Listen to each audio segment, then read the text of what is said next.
My dear lovely viewers, very welcome to free schooling 24 hour. কিভাবে ইংরেজিতে বড় বড় বাক্য লেখা যায় তার এই ধারাবাহিকতায় আজকে 15তম ক্লাসে আপনাকে স্বাগত। আজকে আমরা ছোট্ট একটি বাক্য নিয়েছি, তা হলো রিহাব নেতারা সুযোগ পেয়েছে। ওকে, অর্থাৎ leaders of rehab have got opportunity.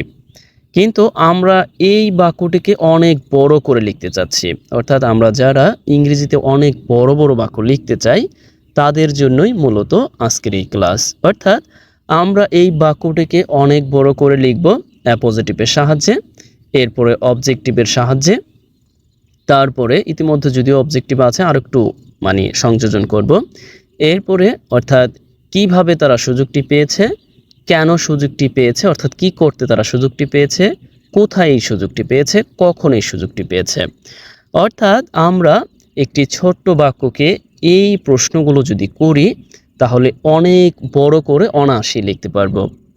যাই হোক, এই ভিডিওতে যারা নতুন তারাও এই ভিডিওর মূল যে উদ্দেশ্য তা বুঝতে পারবেন, অনুধাবন করতে পারবেন।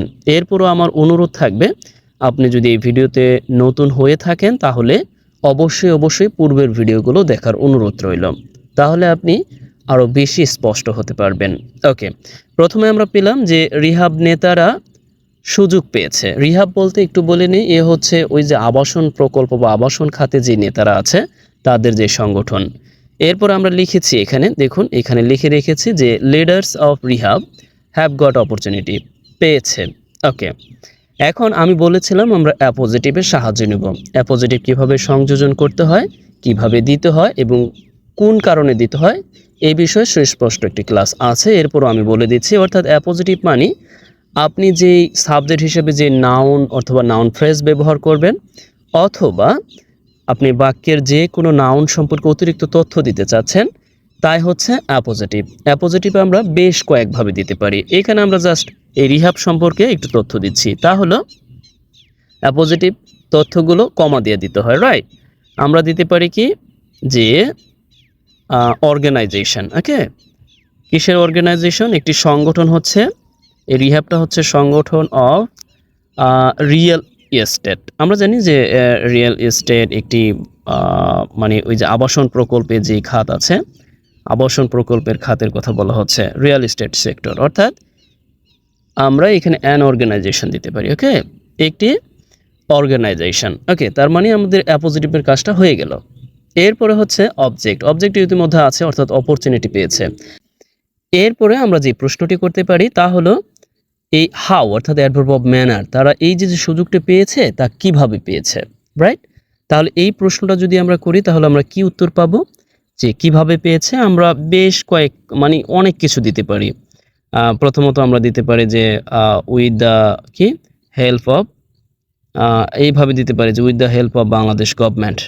ওকে, কারণ বাংলাদেশের সরকারই তো মূলত বাজেটে তাদের জন্য এই সুযোগটা রেখেছে, এই জন্য আমরা বলতে পারি যে হ্যাঁ বাংলাদেশ, বা আমরা এখানে বলতে পারি যে পরিকল্পনা মন্ত্রী বা আরও সংশ্লিষ্ট যারা আছে তাদের নাম দিতে পারি।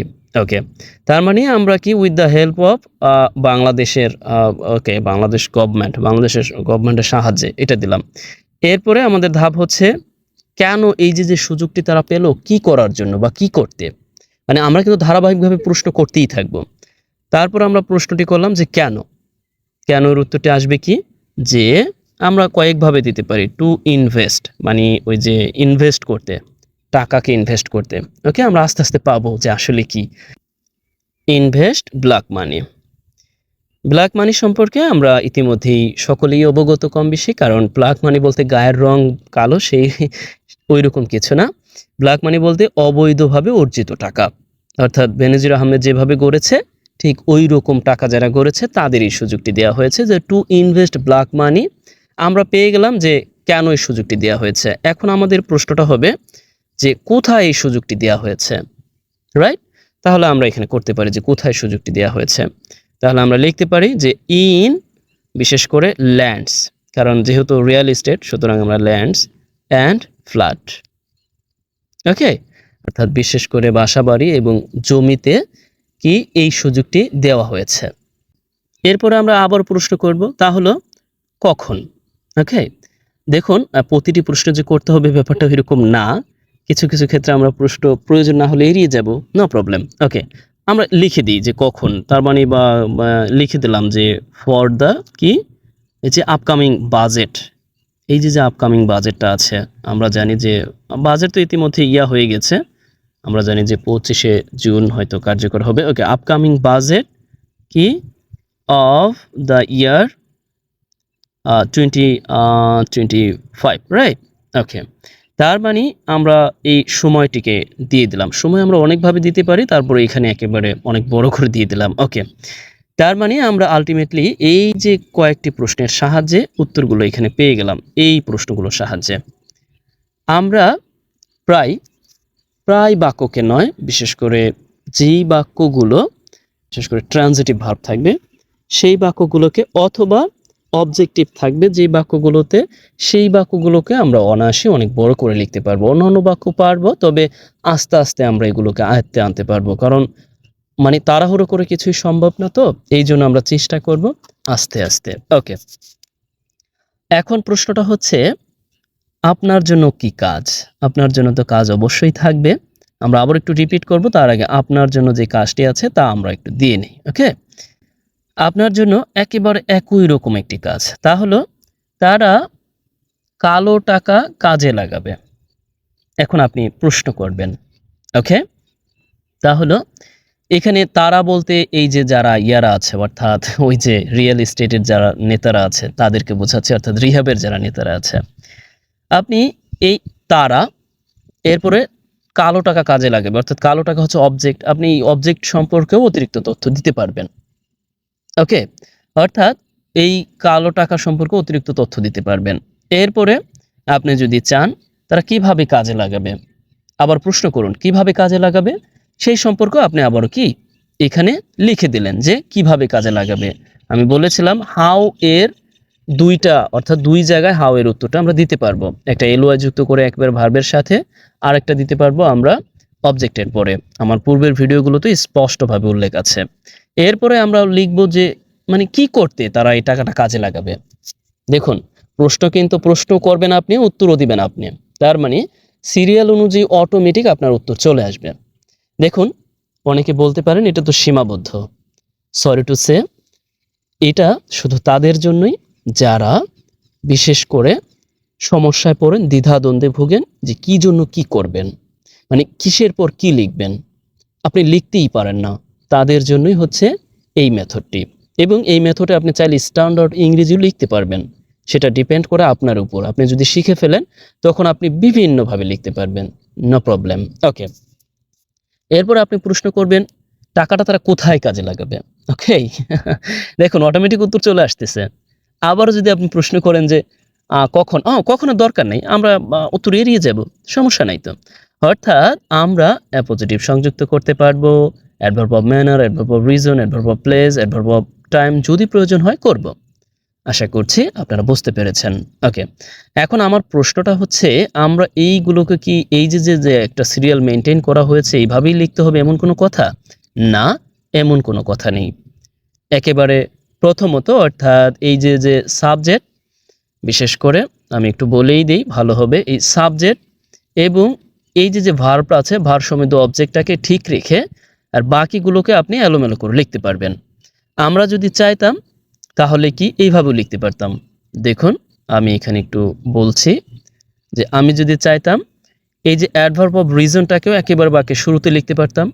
আবারও এই যে টাইমটা আছে, অর্থাৎ আমরা যে হোয়েন পাইলাম অ্যাডভার্ব অফ টাইম, এই বিষয়টাকেও আমরা একদম বাক্যের শুরুতে লিখতে পারতাম, তবে বাক্যের শুরুতে লিখলে কমা দিয়ে লিখতে হবে। আমি একটু দেখিয়ে দিব নাকি? ওকে, দেখিয়ে দেওয়ার আসলে প্রয়োজন নাই। আমি আমার এই ভিডিওগুলো যারা দেখেছেন তারা স্পষ্টতই জানেন যে আমরা চাইলে এই adverb of reason, adverb of manner, adverb of place এগুলোকে কি যথাস্থানে, অর্থাৎ যে কোনো জায়গায় আমরা ব্যবহার করতে পারবো, তবে অবশ্যই সেই সময়ও ব্যবহারের সময় খেয়াল রাখতে হবে যে পূর্ণাঙ্গ অর্থ দিচ্ছে কিনা। যেমন আমরা চাইলেই কিন্তু এই অংশটিকে দেখুন, এই যে অংশটি আছে এই অংশটিকে আমরা কি করতে পারি, একেবারে শুরুতে লিখে দিতে পারি। এই দেখুন, আমি এইখানে এনে একসাথে দিয়ে দিচ্ছি, একটু দেখুন যে শুরুতে এনে দিলাম। তখন আমাদের কি করতে হবে, একটি কমা দিতে হবে। ওকে, এরপরে আমাদের এই টুটাকে একটু বড় করে দিতে হবে। ওকে, আবারও আমরা যদি চাই এই টু এর পরিবর্তে আমরা কি দিতে পারি, আমি বলেছিলাম যে টু যদি না দিতে চাই তাহলে আমরা টু এর পরিবর্তে দিতে পারবো যে উইথ আ ভিউ টু।